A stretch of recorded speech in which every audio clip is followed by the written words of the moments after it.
Scattered rain, even moderate rain picking up across the area here. Live Super Doppler 4EC not showing that blanket that we had earlier this morning as Perella was watching it. You're getting out the door this morning, light rain on your way to work, good sleeping weather, but also hard to get up and out the door this morning, right? With that pitter patter on your window. Well, the rain's starting to come to an end, at least the steady rain. We'll still have some scattered showers and maybe even a rumble of thunder tomorrow, but the coverage of the rain won't be as widespread. From Pickens up through Dacusville and Pumpkintown, we've got some rain right now, heavy at times, pushing down 288 and Highway 8, 183 into Pickens, seeing some showers as well. As we pull back out toward western North Carolina, your rainfall totals have been very hit or miss. Some rain, yes, but not as heavy as what we've had in the upstate. Even that's been about a half an inch from Greenville and Spartanburg northbound, around an inch to an inch and a half farther south. Here's the view from our Pears Mountain Skycam, or lack thereof, I should say. See a few treetops, but that's about it. 74 degrees, north-northeast winds at 6 miles per hour. We're socked in with the clouds and the rain in the upstate, but for the mountains, we've been drying out a bit. Temperatures are comfortable there as well at 73 degrees. Temperatures across the area in Spartanburg and Gaffney and Union pushing 80 degrees right now. And as we expected, if you dry out in time, you'll warm up. But those of us that did not, still around 70 degrees for Walhalla. Tomorrow morning, we'll wake up to the mid to upper 60s. A refreshing start to the day. Some clouds, maybe even some fog. But as the day goes on, we'll see a bit more sunshine when compared to today.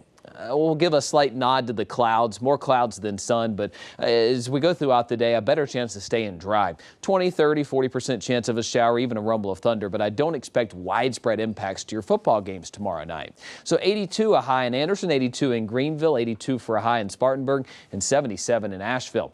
What's happening right now is we've got post-tropical Nicholas. It has now lost its tropical characteristics. It's just a low pressure spinning around in Louisiana right now, but you see that influence it's having, nudging up that moisture from the Gulf of Mexico. At the same time, we've got another tropical wave sitting off the Carolina coast, so we're sandwiched in between.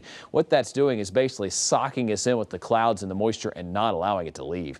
That one's not going to amount to much. In fact, it pulls them out of here into the weekend and should not be a threat to the United States. What we will be watching for is another tropical wave. Not very organized right now, but the models do show this generally getting closer to hurricane strength late this weekend into early next week. And this is one to watch as it moves north of the Caribbean islands right there. And because it's still floating sort of south right here, we need to watch this for the southeastern United States. However, what we need here is a cold front to sweep on down and steer that out to sea. And I think I have some great timing on this front coming our way. So there are two lows locking in the moisture across the area right now.